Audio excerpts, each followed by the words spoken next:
अब बात करते हैं हरियाणा की। हरियाणा के रोहतक जिला से कांग्रेस विधायक बलराम दांगी को 5 करोड़ रुपए की रंगदारी मांगने का जो मामला है वो एक बार फिर से तूल पकड़ रहा है। इनके घर के बाहर कुछ रोज पहले फायरिंग भी की गई। जब दांगी साहब ने इसकी शिकायत की तो कुछ कमांडोज को इनकी सुरक्षा के लिए लगाया गया है।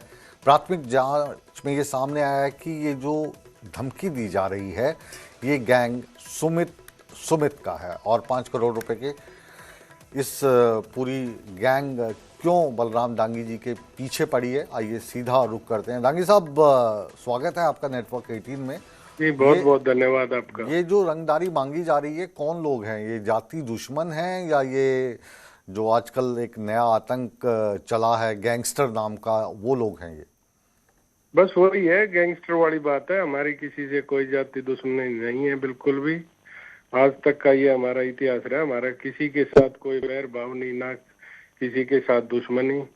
हफ्ता पहले इन्होंने रात को 1:15 बजे इसके कोई वो थे दो, उन्होंने अपने ऑफिस पे गोलियां चलाई जी। उसके बाद फिर मेंटली प्रिपेयर्ड था मैं, भाई ये भी आ सकते हैं, आगे फोन भी आ सकते हैं, मैसेज भी आ सकता है। तो आज वो सुबह मैसेज आया कि ऐसे ऐसे 5 करोड़ तैयार रखना है 1 हफ्ते के अंदर अंदर, अगर नहीं तो फिर अब तक तो शीशे पे गोली चली, अब सीधी आपकी छाती पे चलावाएंगे। जी, तो ये जब आपको धमकी मिली तो इसके बाद आप पुलिस के पास गए, पुलिस ने आपकी शिकायत हाँ पे बिल्कुल, तवज्जो मैंने दी? एसपी साहब अभी को, क्या सुरक्षा दी गई आपको? बात की। हाँ जी, क्या सुरक्षा मिली है आपको इस धमकी के बाद? अभी मेरे पास है 4 आज कमांडो मेरे पास भेजे हैं। अच्छा। सुरक्षा के लिए। हाँ। 2-3 पहले भी भेज रखे थे घर पे। हाँ हाँ, तो अब आपके पास हाँ, 7 कमांडोज की डीजी सुरक्षा। साहब से भी बात हुई। हाँ। एडीजी अपने सीआईडी हैं सौरभ जी, उनसे भी बात हुई, एसपी साहब से भी, और फिर हमारे जो नेता हैं विपक्ष के चौधरी भूपेंद्र सिंह हुड्डा जी, उनको भी मैंने बताई। फिर उन्होंने भी डीजी साहब से बात करके सुरक्षा व्यवस्था को और अच्छी तरह करने की उन्होंने कही है। बिल्कुल, यही उम्मीद करते हैं कि जो हरियाणा पुलिस है ये आपको पुख्ता सुरक्षा व्यवस्था देगी और साथ ही साथ आप बात भी है, लेकिन रहें। आप देखो हरियाणा में कानून व्यवस्था का बुरा हाल है जी। हर रोज लूट पाट डकैती मर्डर, ये बातें आपके सामने आती हैं।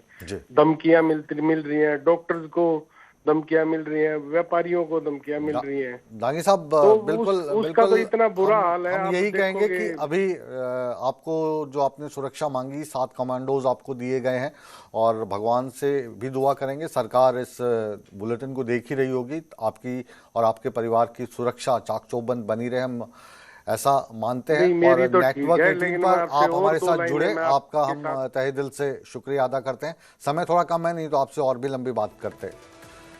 डेरा सच्चा सौदा प्रमुख गुरमीत राम रहीम 30 दिन की पैरोल के बाद आज फिर दोबारा जेल जाएंगे। इसके बाद सुनारिया जेल में रहेंगे। राम रहीम 26 मई को पैरोल पर जेल से बाहर आया था। पैरोल समाप्त होने के एक दिन पहले ही इसने अपने सिरसा के पुराने डेरे का नवीनीकरण कार्य का उद्घाटन किया।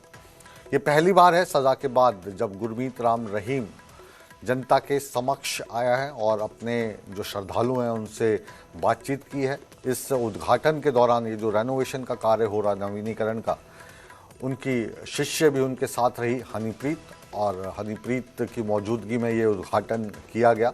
16वीं बार पैरोल या फरलो पर थे गुरमीत राम रहीम।